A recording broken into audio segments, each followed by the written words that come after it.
Howdy, friend. Sam Houston here, hoping you're living in high cotton. And if you're lucky enough to be in Texas, I know you're most of the way there. Now enjoy your daily dose of Texas history and Texas pride. Howdy, friend. Welcome back to the Feed Bandit podcast and your Texas History Roundup for January 8th. In 1835, a ball was given at San Felipe to honor the arrival of the sidewheel steamship Cayuga. Although the Ariel was the first steamship to navigate Texas rivers in 1830, the Cayuga was the first steamship to be commercially successful on the inland waterways. The Cayuga was used for evacuating Harrisburg on April 13, 1836, in the face of Antonio Lopez de Santa Anna's advance, and from April 15th to April 26th served as the temporary capital for the Republic, as she housed the interim government. The Cayuga was later sold at auction in 1836. In 1836, General Sam Houston left Washington on the Brazos to meet with the volunteers under Francis Johnson and James Grant to dissuade them from the Matamoros expedition. These volunteers had left San Antonio a few days earlier and reported to be in the vicinity of Goliad and Refugio. This same day, Joanna Troutman's hand-sewn flag for the Georgia Battalion was unfurled at Velasco by the Georgia Volunteers. In 1865, the controversial Battle of Dove Creek occurred when 160 Confederates and 325 Texas militia attacked migrating Kickapoo Indians who were mistaken for Comanche or Kiowa.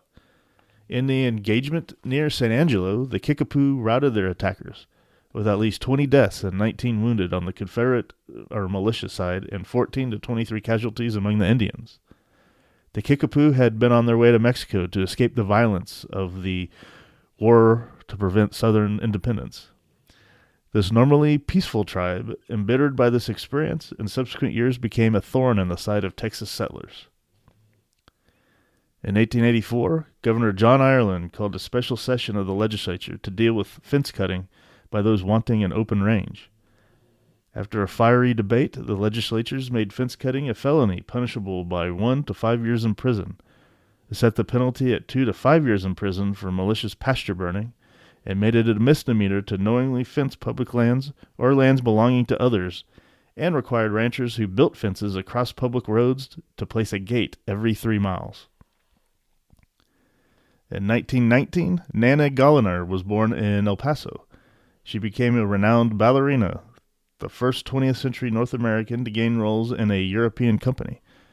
Galliner is best known for her roles in classical ballets such as Giselle and Swan Lake.